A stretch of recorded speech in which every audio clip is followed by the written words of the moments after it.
I thought I'd do a little filming today since I finally felt like I was in the mood, I guess. I haven't really felt in the mood in a while.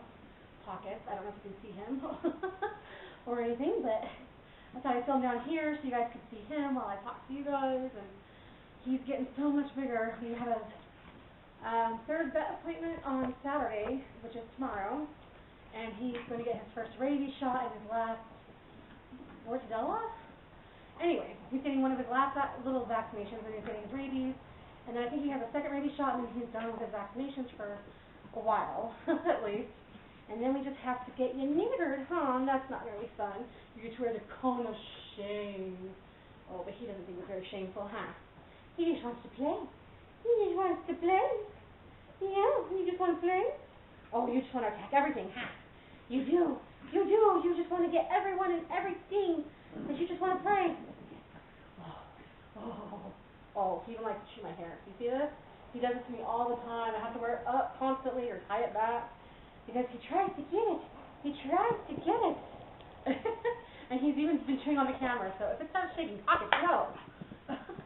It's because he's like chewing on it. He thinks it's his play toy instead of my filming equipment. Anyway, so he's been doing good. We'll get to figure out how much he weighs and how much pounds he's gained in the last 3 weeks, because I'm pretty sure he's gone up at least 2 pounds. He seems bigger and heavier and everything. Stop. Oh, you're so fancy. You're so fancy. Say hello to the people. Say hello to the people. Pockets. Pockets. You want to say hi to everybody? Say hi, YouTube. Ow! You just want to play. You just want to play. He just wants to play. He does. All right, go on. Don't shoot. Okay, I don't know how well this is going to work. I might actually have to pick up the camera because, yeah, he is gone nutso. Anyway. Pocket. Calm down. He's just excited because I'm on the floor with him. I don't get down here all that often just because it's hard for me to get up and down. I usually pull him up on the couch and play with him there, or take him to the bed because he loves to play there with his little toys. Oh, you're just, I drop it. I'm trying to teach him. Run. You gonna run circles around mommy? You gonna run circles? You gonna run circles around mommy?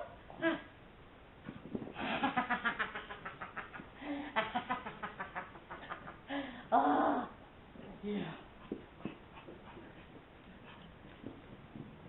There he goes, racing around the room. I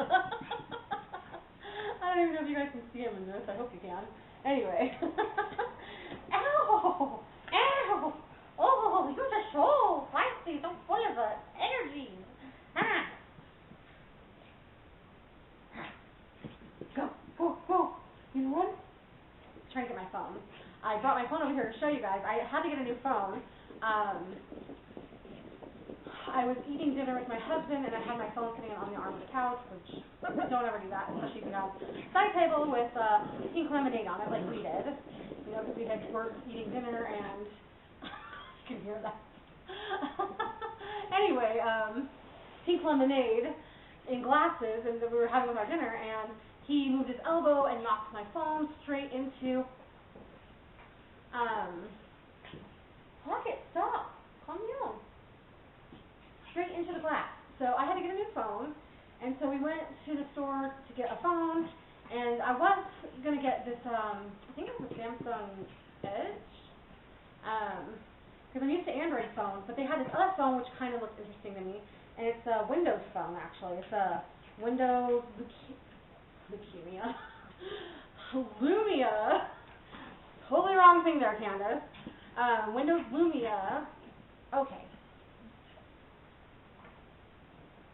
You need to calm down. Sorry, guys. Puppy discipline time. Yeah. You need to calm down, buddy. Yeah, I know. Okay. Anyway, so I got a Windows phone. I wasn't sure I'd like it because my husband, I have my old laptop, which I'm going to use until it dies, essentially, which is a Windows XP, and then he just upgraded to Windows 10 on his computer. We got him a newer computer, but he had the Windows 8, I believe, before that, and I just didn't like it very much. Like, it was hard for me to use and figure out where things were, because I'm so used to the old method of, like, I don't know, like, where to find files and things, and it's not very easy on that one. It's just, I mean, it's pretty to look at on the screen, but finding things is just a pain. I almost feel like a really old person. This is going to sound really bad, I'm sorry. But I felt like, you know, like those older ladies who are like, oh my god, all of a sudden I have to use a computer. I don't know what a computer is. I don't know how to use a computer. That's kind of what it felt like, because I was like, I don't know what anything is. I don't know how to use this system. I don't know anything about this system. And so I haven't really had a very good, favorable view of the Windows anything. But my husband and I were talking about it. I was like, well, which phone should I get? And he was, ow, honey, no. Bit me. Hey. Pockets. Okay, guys. I'll be right back. It's really hard to talk to you with him on the floor. So I'm going to get up off the floor so we can have some calm talking time. Hey. No. Hey, guys. Sorry about that. He was just going crazy because I never get on the floor with him, so he was just like, oh, Mom is here to play with me, not to film. And here he is trying to climb on me again. If you can sit here and be good, this is one of the reasons it's hard to film, because he thinks he owns me and all my attention is his. So that's kind of what we're dealing with. And as he's getting older, it's like that puppiness is coming out of, we live to play, we play to live. Anyway, so I got the Windows phone. Let me see if I can slide it so I can show you what the opening screen looks like. So that's kind of what it looks like, just something very simple. But I wasn't sure I'd like it. My husband was like, don't get it, you won't like it, you'll complain about it, you'll want to take it back like a day. But it's interesting, I really like it, which is so funny because compared to his computer, which I want to like throw out the window sometimes, I actually really like the phone. The phone I feel is like really easy to use and manage, and maybe because it's just apps, it's a lot easier to like find things on the main screen, whereas if you're trying to find like files and go inside of subfolders and things, it's really kind of harder to do on the Windows computer versus this, because this is more basic than that. But anyway, one of the features I really like about this phone, and I don't know any of the Android phones everybody else has, they probably have it for Google, I think it's Siri or something, but they have something similar to that, like Cortana, and I'm like, where have you been all my life? I love the Cortana, and I didn't think I would. I wasn't sure. I wasn't sure to even use it, but it's really nice because, you know, when I'm thinking about something or doing something or even driving, it's like, you know, I can quickly say Cortana, and she'll say, what do you want? You know, and I can just be like, remind me to pick up my dry cleaning, remind me to get this at the store, remember, you know, it's like we take Pockets to the vet and we set up another appointment. I can say, you know, hey, remember this appointment, you know, that we have coming up. So, make sure that camera is facing correctly. There we go. Anyway, so I can, like, you know, remind myself of appointments that we have and things like that, and then it just reminds me and keeps track of things for me. And I mean, I use my planner and things, but I mean, it's really nice to have this, because I mean, sometimes I'm out and about and all of a sudden a little, you know, reminder pops up, oh, remember this, and I'm like, oh, good. Because I don't necessarily carry my planner with me everywhere. It's more like at home, and a lot of times if I write something down, I'll tend to remember it, but this is just really handy. I like it. And then I can ask her to, like, I don't know, just random stuff, like, do dogs have belly buttons? I found this little spot on Pockets' tummy. I was like, that kind of looks like a belly button. Do dogs have belly buttons? The answer is sort of. They have like maybe like a little scar right there, like very small, very flat, smooth. So in case you ever want to know if dogs have belly buttons, yes they do. Just not like ours. Anyway, so that was something that happened within the last like week or so, and so yeah, I got this new phone, and let's hope this one doesn't die. Me, phones, and water or liquids, are not good. I have dropped a phone in the toilet. I have dropped or washed a phone. We were getting ready to go on vacation, and I was doing laundry, and I had left the phone in my pocket and didn't realize it, and lost the phone that way. And then the pink lemonade, I lost the phone to pink lemonade. So it's like me, phones, and liquids, juju. Like if I ever go to the ocean or the beach or the pool even, I probably should leave my phone at home, because knowing me and my luck with phones and water and stuff, it would probably end up in the water, and then I'd end up with a new phone. So, I don't know. I really like that phone. So, what phones do you guys have, and do you guys like a particular kind, a particular brand? I know everybody's all crazy about the iPhone, but personally, I'm not going to spend another $600 on an iPhone. And we do prepaid cell plans, so that's kind of one of the reasons we go the way we do, because my husband's lost his job 3 times in the last 5 years. Yeah, in the last 5 years, and that is no fun, no bueno.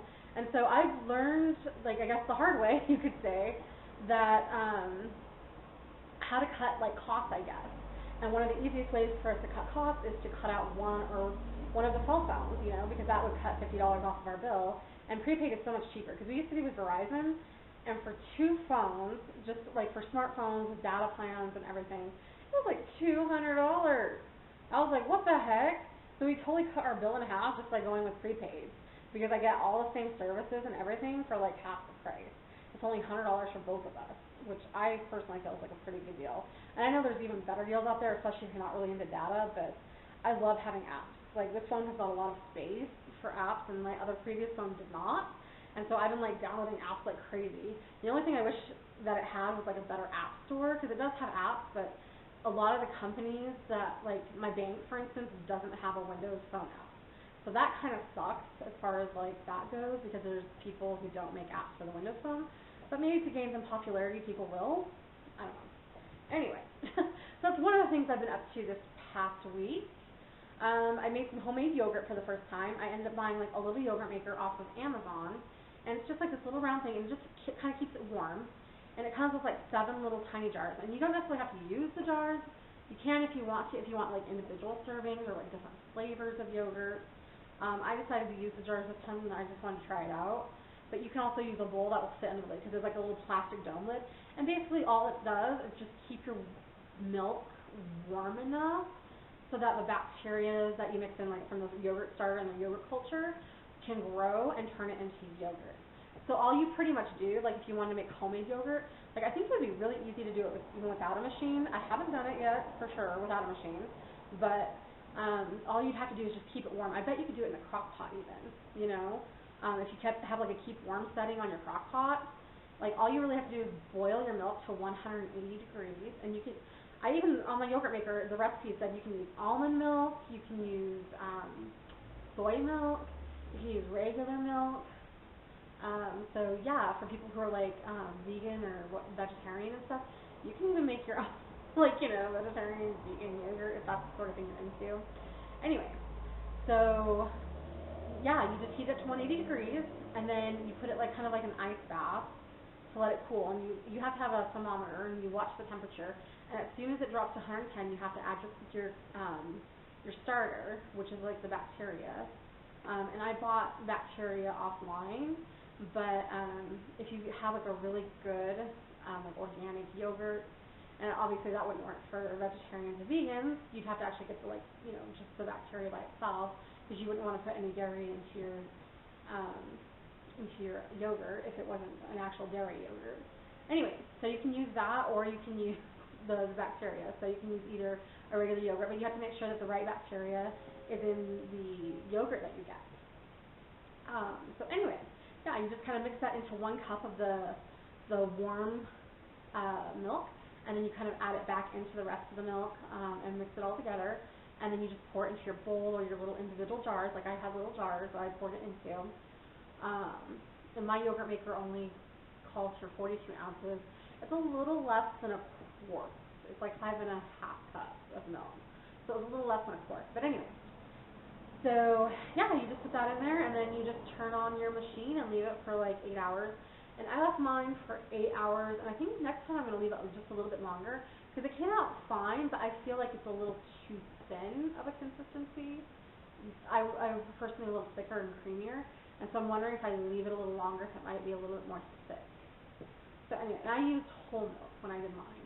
I didn't use 2% or fat-free or anything. You can use any of the varieties that you want to.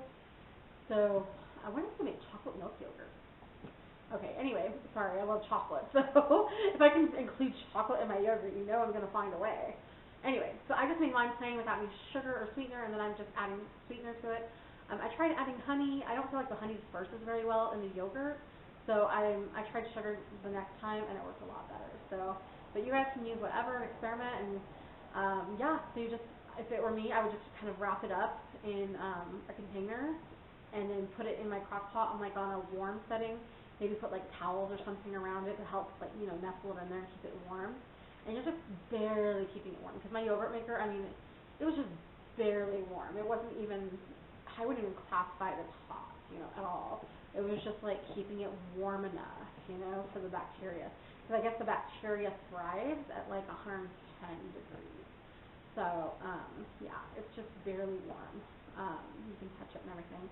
So that's kind of what if you guys want to make yogurt, go ahead and make yogurt. I don't think it's that hard, and, you know, it cost me $2, I think, for the milk, and I didn't use even all that milk. So, I mean, I got a lot of yogurt for not a lot of money. And, and if you use your culture starter, save some of it back, like a tablespoon from like your first batch, and then freeze it, and that way it'll be like your starter for your next yogurt batch. So anyway, that's kind of something else I've been up to is making yogurt. And I even made some homemade bread this week. I've been very like Molly Mormon, Little Miss Homemaker this week. I can't help it. Sometimes it's like the bug strikes. There's most of the time I'm just like, I don't feel like it, but sometimes it's like, all of a sudden I have this like urge to clean and to cook and to bake and to do all these crazy things, and I don't know. I don't know where it comes from. Anyway, so I thought maybe I would take you guys into,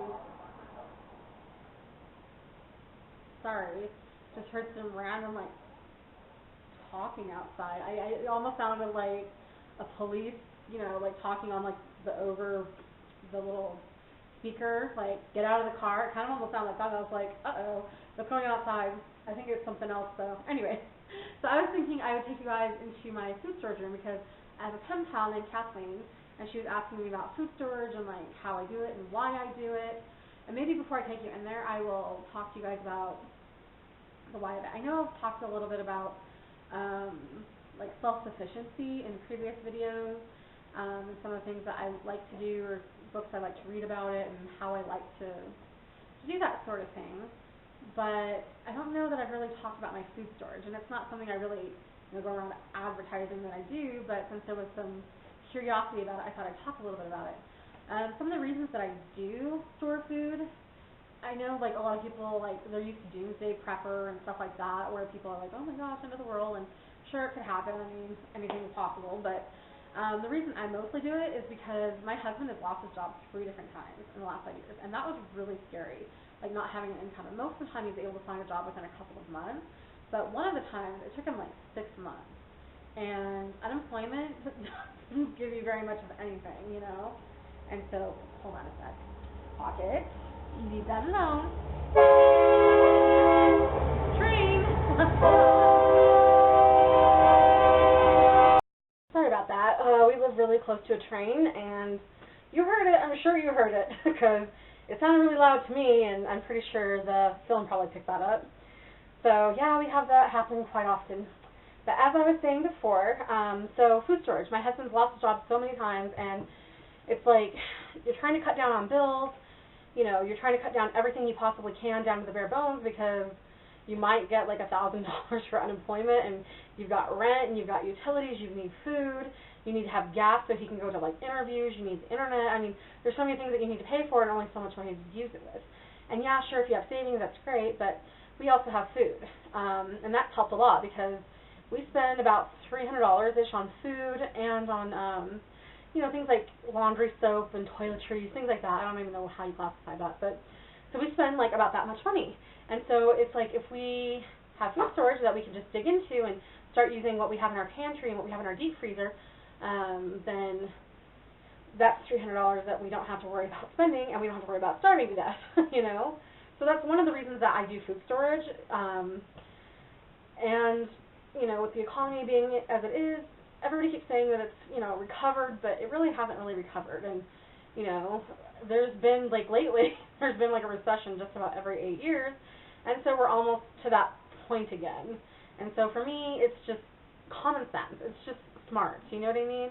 It's not about being, like, crazy or nutty. It's just, like, things happen, life happens, and I don't want to starve to death, and I don't want my family or my friends and people that I love to starve to death either. So if I've got enough for myself and enough to share, we're all good. I know out here in Utah we get a lot of snow, and where I'm at we don't really get too many power outages, but I mean, natural disasters, there's another reason to store food. I mean, I remember hearing about Superstorm Sandy and how, you know, it knocked out power for 2 weeks, you know, a couple years back, and people were trying to get to the grocery stores to get food, but the shelves are wiped, and, you know, people who have food storage, you don't have to worry about that. You don't have to worry about the craziness or the insanity, and if the power's out for 2 weeks, well, you got food. You have, like, alternate ways to cook. You're okay, you know. You don't have to worry. And I think that's really what it is for me. It's a sense of security and not having to worry about the what ifs, because I've already planned for the what ifs. I'm a planner. I'm a natural planner. I have plans A through Z for everything, you know. So that way if one plan fails, I've got another one. So anyway, here's my food storage room, and it's kind of what we've got so far. Let me move my camera here a little bit and take you guys around. So I've got a lot of like other little storage things in here. I really do need to organize. Things are not really very organized in here right now, just because we moved in, and I really haven't had time to spend any time organizing in here. But I've got like snacks and extra gallon-sized storage bags, and a lot of the stuff we have is like freeze-dried and dehydrated. So that, you know, you just add like water and it comes back, and so you can use it. And so it's like my long-term stuff. I've got short-term where it's just like, you know, a canned good that's not going to last more than like 6 months to a year, depending on what it is. But a lot of the stuff I have will last a long time. So, you know, it's kind of an investment for me. And I have things other than food. I've got these like things like hot spots. So they're like little warming, oops, I don't know if you can see that. They're like warming hot pads. Like, you heat it up by kneading it, and it keeps your hands warm, you know, in the winter. You can put it like in your pocket and stuff like that. And I have a bunch of those just because, you know, if the heat ever goes out, if the power ever goes out, in the middle of winter, you're like in big doo-doo because it gets cold out here. I don't know about where the rest of you live, but here, one year it got to like -9 degrees. I mean, that's pretty cold without a heater, you know.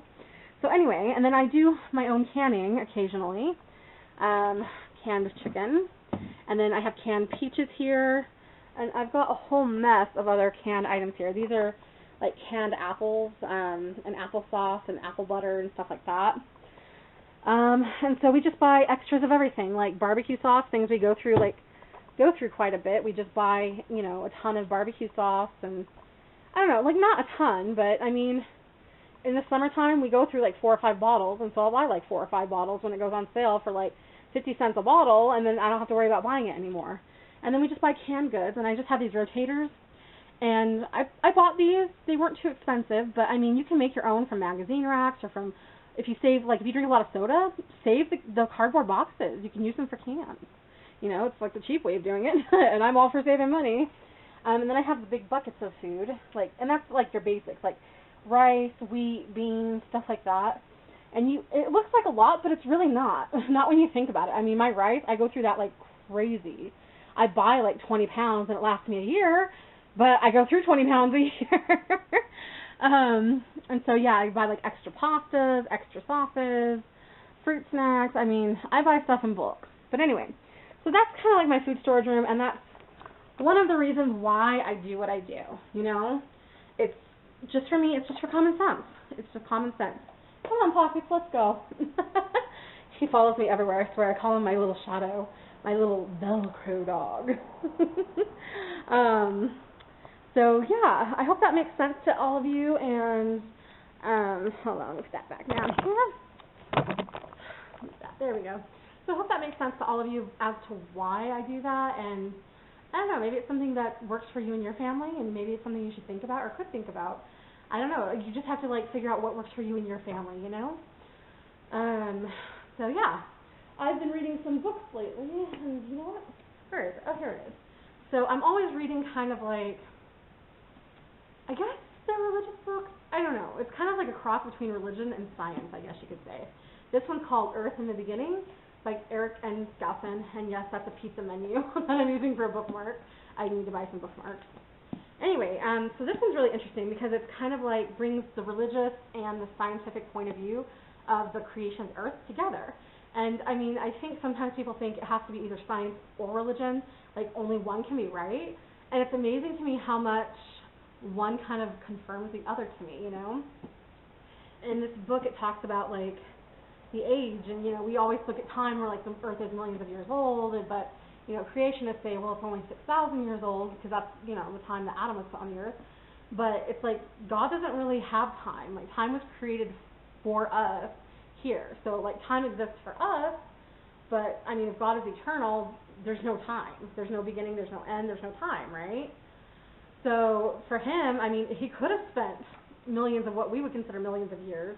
Well, maybe it's just a drop in the bucket to God, you know, creating the actual earth before he put anybody on it. And so to me, I'm like, how, you know, science and religion, they're not contradictory. I guess that's what I'm trying to say. So anyway, this is a really interesting book that I have been reading. That's one of them. I got another one from the library, but I kind of only got a little bit into this book, and then sometimes I get kind of bored, I guess, with books, or sometimes I'm not as into the books as I would like to, and so I stop reading for a little while and try something else and then come back to it to see if I can get back into it. And if I can't, then I don't read it. But this one's by Cleon Skousen. I think it's the father of Eric Skousen, and yes, this is another kind of religious meets political book. And it's called The 5,000-Year Leap, 28 Great Ideas That Changed the World. And mostly it's talking about the principles of the Constitution. So it's from like, sort of like from a religious perspective. For instance, you know, it talks about, let's see here.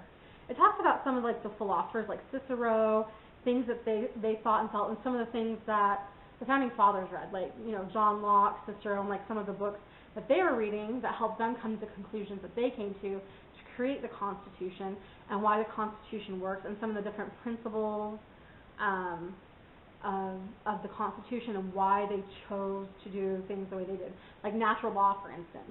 You know, like our Bill of Rights is based on natural law, and Cicero was the one, I guess, who came up with natural law, saying that these, you know, laws are kind of given by God, they're not given by man, and you know, and things like that. So it's been an interesting read, and it's just really interesting because I'm really into the Constitution and how things are formed, and it's amazing to me that you know, we've even been able to have like a free society, because I think before America there really wasn't a free society. I mean, yeah, there was England and they had a king, and they were probably about the closest to free, I guess you could say, as yet, but there was no real free country, and now it's like every country is free, you know what I mean? And it's because these men, they came up with these concepts and put them into action, and everybody was like, whoa, what did they just do? And the fact that we even lasted 200 years, I'm so surprised, because I don't know, like most other civilizations didn't last that long, at least under one rule or one leadership or one idea like the Constitution. Like the Romans, sure, they were around, but it's like, you know, they switched up leaders like 24/7, and I don't know if they were necessarily free. I mean, if you have a king, are you really free? Anyway, so lots of stuff to think about, lots of things to read, and so that's kind of what I've been doing lately. Watching a little bit of Netflix. Let's see, what have I been watching? I watched a little NCIS. I've been back into Roswell again, one of those teenage things. Sometimes it's like you just need something dumb to take your mind off of things, like SpongeBob. I know people are like, SpongeBob is so dumb, but seriously, it makes me laugh, and sometimes that's what I need. When life gets too serious or too hectic and stressful, I want something really just dumb, something I don't have to think about that just makes me laugh. You know what I mean? That I can just sit there and be like totally numb, mind gone, you know? And that's one of the reasons I like SpongeBob. People think it has to be like some like really titillating mental experience, and I'm like, no, that's exactly what I don't want sometimes. Sometimes I want to think, but then there's other times where I'm just like, I need to escape from everything, and I just need to laugh and get away from everything. And so, yeah, there's like dumb shows that I watch like that. So what do you guys watch TV for fun? Do you guys watch it to learn something, or are you guys kind of like me where it's just like, I need to escape the daily grind, and I need to like watch something that's just like an escape for me? And if so, what is your escape? Like, what is something that you guys like to watch that is an escape for you? I mean, I watch a lot of different shows, but none of them are just as mind-numbing as that particular show. Yeah, anyway, so I've been just taking care of my puppy, and I feel like life has just been so busy. Like, I haven't had time to really film, but when I look back, I'm like, what exactly have I done?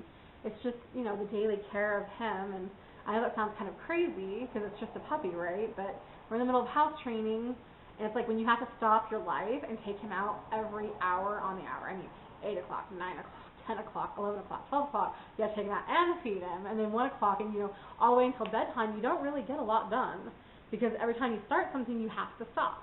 You have to stop and play with him, you have to stop and take him out, you have to stop and feed him, and it's almost like having a little kid. And anybody with kids probably can understand how busy life gets without you realizing that you're actually busy. Anyway, it's been fun chatting, and I guess that's all I have to say for now. But hopefully we'll chat again soon, and if anyone has topics or anything they want to know about me or questions, I mean, I don't think I've ever done a Q&A. But, I mean, if anybody wants me to do one or something, shoot me some questions, I guess. And I'll try and do one.